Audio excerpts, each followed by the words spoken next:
Narratives کی جنگ میں میڈیا کا کیا کردار ہے؟ مومنین کا سب سے پہلا وظیفہ یہ ہے کہ جو بھی خبر سنیں اس کے بارے میں تحقیق کریں۔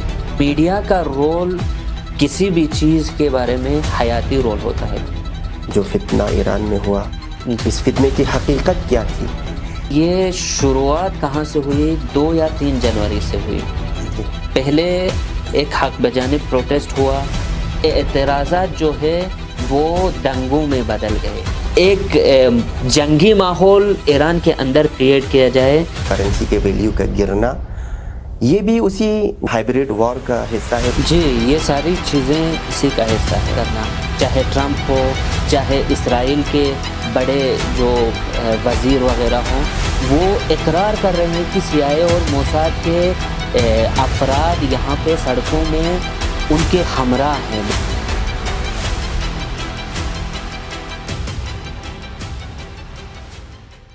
اعوذ باللہ من الشیطان الرجیم وبہ نستعین انہ خیر ناصر ومعین اللہم صل علی محمد وآل محمد۔ السلام علیکم ورحمۃ اللہ وبرکاتہ۔ ناظرین محترم، خط تبیین میڈیا کی اولین پوڈ کاسٹ میں آپ سبھی کو خوش آمدید عرض کرتا ہوں۔ خط تبیین میڈیا اس پوڈ کاسٹ کے ذریعے سے اپنے تبیین کے اس سفر کو باقاعدہ آغاز کرنے جا رہا ہے، اس لیے خداوند متعال سے دعا ہے کہ وہ اس سفر میں ہماری مدد فرمائیں اور یہ سفر آپ تمام ناظرین کے لیے بصیرت اور آگاہی کا سبب بنے۔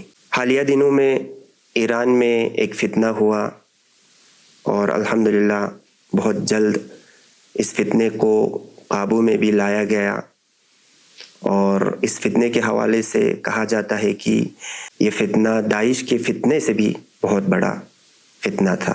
انہی حالات اور ایران کے حوالے سے گفتگو کرنے کے لیے میرے ساتھ اسٹوڈیو میں موجود ہے مولانا لیاقت علی ناصری صاحب، جو اس وقت حوزہ علمی قم میں انٹرنیشنل ریلیشنز کے فیلڈ میں زیر تعلیم ہے۔ ان کا ہم اس پوڈ کاسٹ میں خوش آمدید عرض کرتے ہیں۔ السلام علیکم ورحمۃ اللہ وبرکاتہ۔ وعلیکم السلام ورحمۃ اللہ وبرکاتہ۔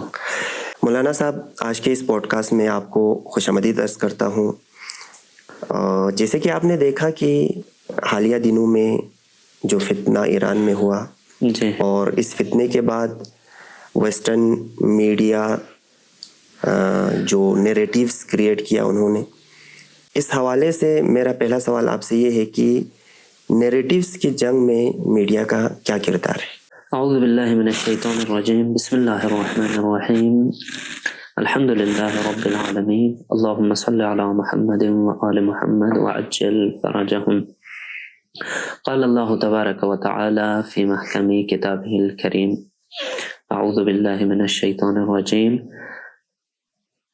یا ایہا الذین آمنوا ان جاءکم فاسق بنبأ فتبینوا۔ خداوند متعال قرآن کریم میں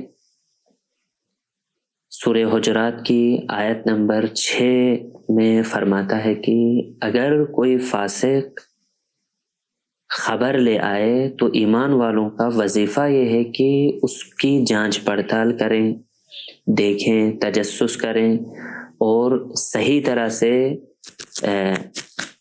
اس خبر کے صحیح ہونے اور غلط ہونے کو دیکھیں۔ جی، تو ابھی جو میڈیا پہ ہمیں جو چیزیں آ رہی ہیں، سب کو یہ اندازہ ہے کہ کس حد تک فاسق ہے، جی، اور کس حد تک کسی بھی چیز کو بڑا بنا کر، کسی بھی چیز کو ہیجان انگیز بنا کر پیش کرتا ہے۔ تو مومنین کا سب سے پہلا وظیفہ یہ ہے کہ جو بھی خبر سنیں اس کے بارے میں تحقیق کریں۔ جی، ایسا نہیں ہے کہ مثلا جو ہی خبر سن لی اور سیدھے اس کو قبول کر لیا، نہ، بلکہ ایک ایسے مثلا سورس سے آپ خبر سن رہے ہیں جس کے بارے میں سب اعتراف کرتے ہیں کہ فاسق ہے، جی، جھوٹ بولنے میں ماہر ہے، کسی بھی چیز کو بالکل بدل کے اس کی ماہیت، اس کی شکل و صورت کو بدل کے پیش کرتا ہے. تو ایسی صورت میں مومنین کا وظیفہ یہ بنتا ہے کہ وہ اس خبر کی صحت اور اس خبر کی مثلاً سچائی کے بارے میں صحیح طور پر جانچ کریں. دیکھیں میڈیا کا رول کسی بھی چیز کے بارے میں حیاتی رول ہوتا ہے. کیونکہ لوگ اسی سے خبریں لیتے ہیں، اسی سے ساری چیزیں لیتے ہیں. لہٰذا خصوصاً اس جنگ میں، نیریٹیوز کی جنگ میں جو ہے میڈیا بہت رول نبھاتا ہے. مثبت رول بھی ہو سکتا ہے اور منفی رول بھی ہو سکتا ہے. اور خصوصاً آج کے دور میں منفی رول ہمیں زیادہ دیکھنے کو ملتا ہے. کیونکہ دیکھیں میڈیا جو ہے وہ کلن سوشل میڈیا جو ہے استکبار جہانی کے ہاتھ میں ہے. جی بے شک. میڈیا استکبار جہانی کا سب سے بڑا حربہ ہے آج کے دور میں. لہٰذا ان روایتوں کی جنگ میں جو ہے وہ میڈیا بہت فعال نظر آتا ہے. کسی بھی چیز کو بہت بدل کر اس کی شکل اور صورت کو بدل کر پیش کرتا ہے. اور یہ آج کی ہی بات نہیں ہے بلکہ ہم تاریخ میں دیکھتے ہیں کہ ایسی چیزیں میڈیا کے ذریعے لوگوں کے اذہان میں ڈالی گئی کہ بڑے لمبے عرصے کے بعد جا کے وہ چیز لوگوں کے ذہنوں سے بڑی مشکل سے ختم ہوئی ہے.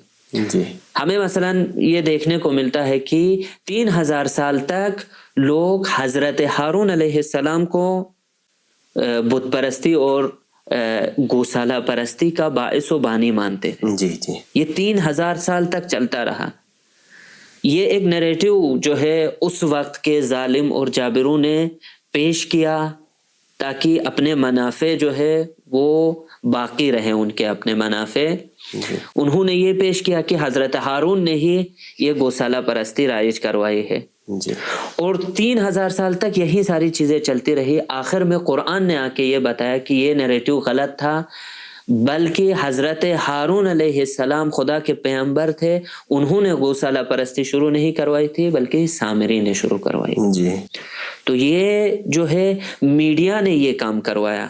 ایک نیریٹو بنایا گیا اور میڈیا نے پروپوگیٹ کیا، اس کو لوگوں کے ذہنوں میں ڈال دیا اور 3000 سال تک یہ چلتا رہا.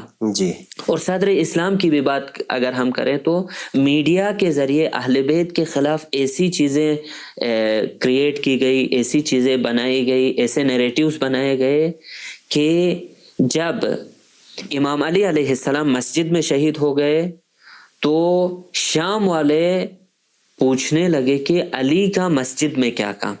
بنو امیہ نے اس طرح سے میڈیا کے ذریعے، لوگوں کے ذریعے، اس ٹائم کا میڈیا جو تھا ممبر تھا، اس ٹائم کا میڈیا مثلاً وہی لوگ تھے، عام لوگ ایک دوسرے سے باتیں کرتے تھے مجلسوں میں، کہیں پہ بھی جہاں پہ بھی ایک مجمع اکٹھا ہوتا تھا وہاں پہ باتیں شیئر ہوتی تھی.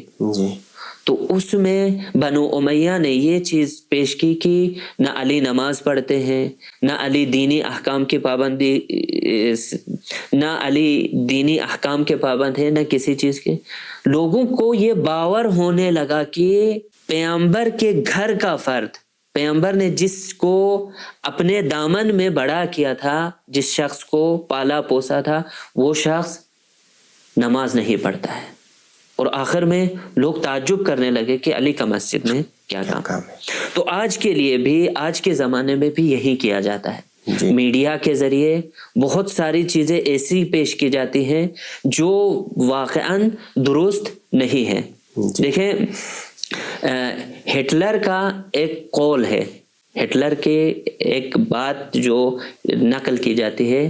ہٹلر کہتا ہے کہ کسی جھوٹ کو اتنا بڑا کے پیش کرو، اتنا بڑا بنا کے پیش کرو، کئی گنا زیادہ بنا کے پیش کرو کہ لوگوں کو اس کے جھوٹ ہونے پر مثلاً یقین ہی نہ آ جائے. اتنی بڑی بات جھوٹ نہیں ہو سکتی.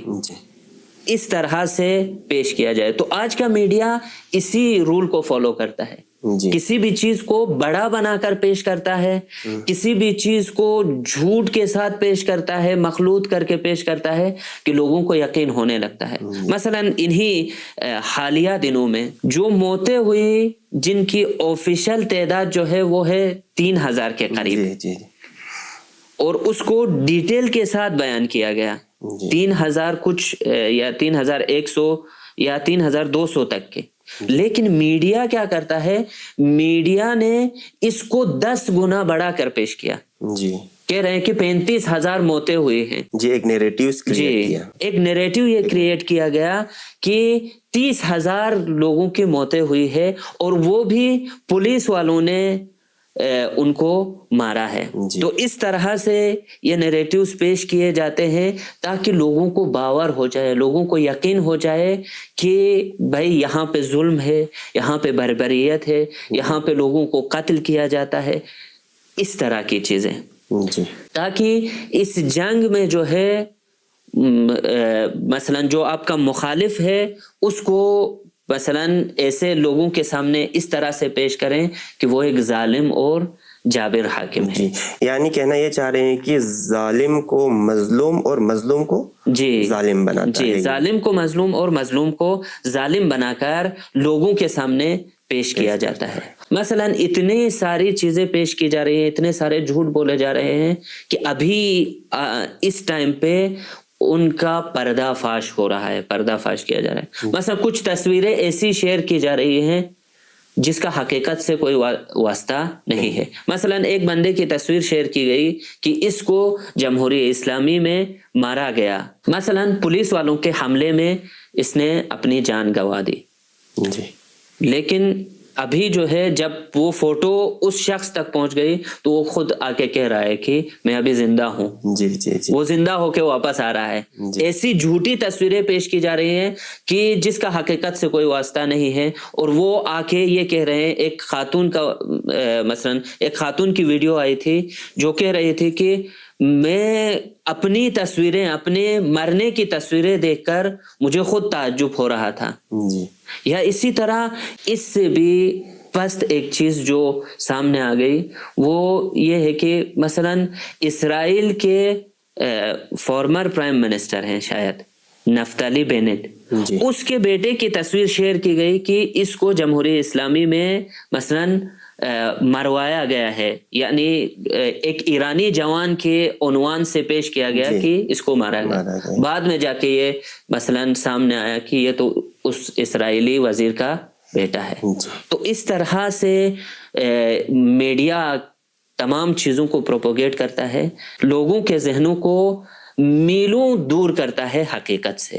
یہ میڈیا کا ایسے حادثات اور ایسے واقعات میں کردار ہے. آپ نے فرمایا کہ استکبار جہانی میڈیا کو اپنے کنٹرول میں لیا ہوا ہے, اور اسی کے ذریعے اذہان عمومی کو کیا کرتا ہے, اپنے کنٹرول میں لیتا ہے.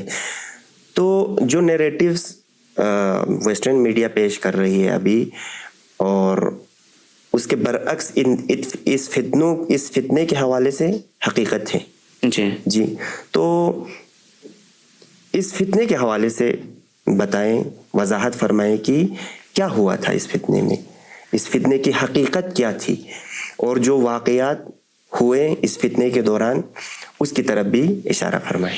دیکھیں یہ شروعات کہاں سے ہوئی, 2 یا 3 جنوری سے ہوئی.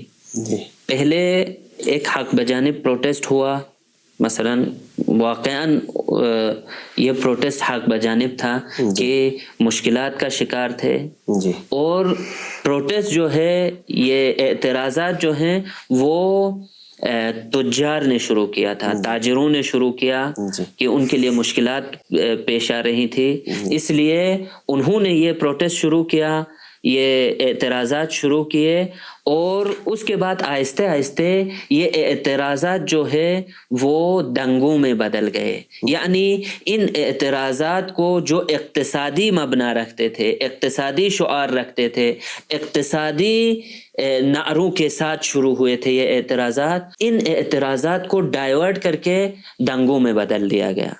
اور ان کو کیپچر کیا گیا، اور اب جو ہے آہستہ آہستہ یہ اعتراضات دنگوں میں تبدیل ہو گئے۔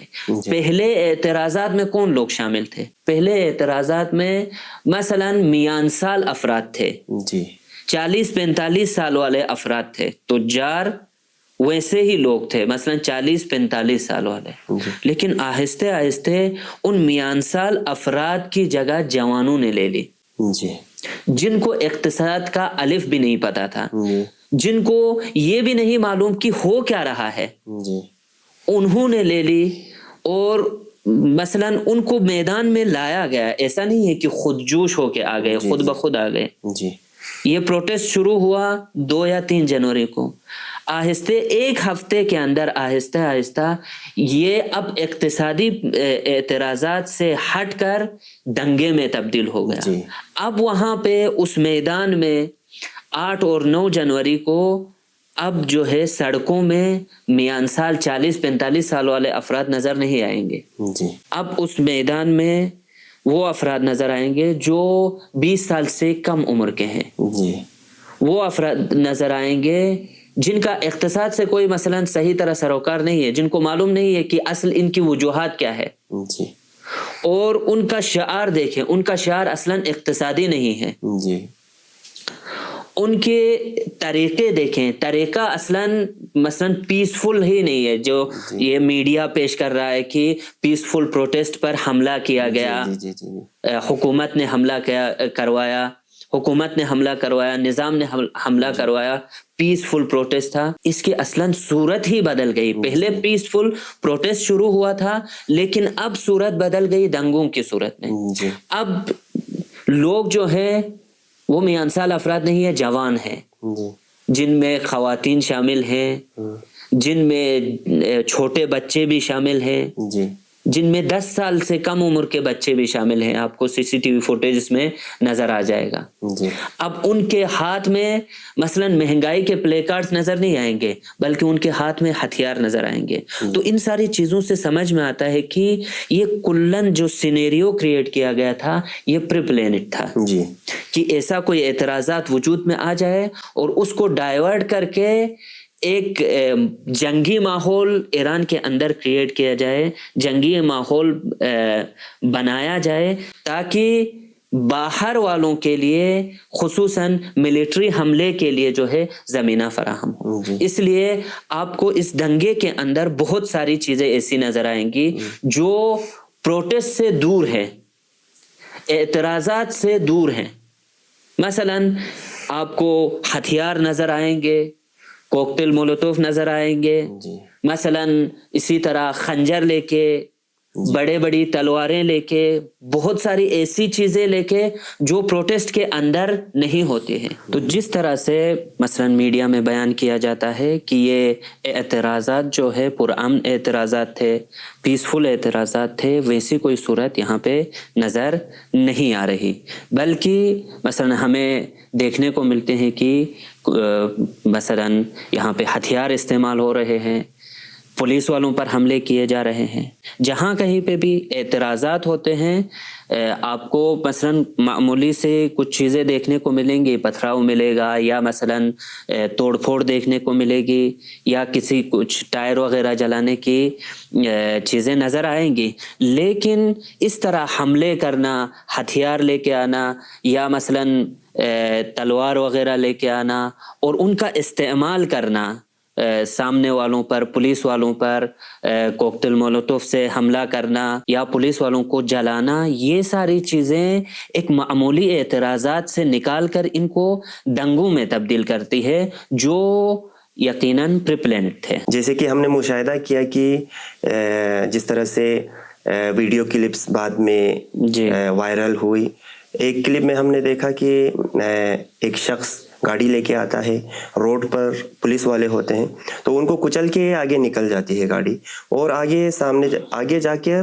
ایک چوک کے اوپر وہ گاڑی رکتی ہے، وہ شخص گاڑی سے نکل جاتا ہے، پھر ایک شخص جو انہی دنگوں میں حصہ لے رہا ہوتا ہے اس کو مار دیتا ہے، ادھر ہی گولی مارتا ہے اور اس کو، اور 3-4 افراد آ کے اس شخص کو لے کے گاڑی میں بٹھا دیتا ہے تاکہ یہ دکھایا جا سکے کہ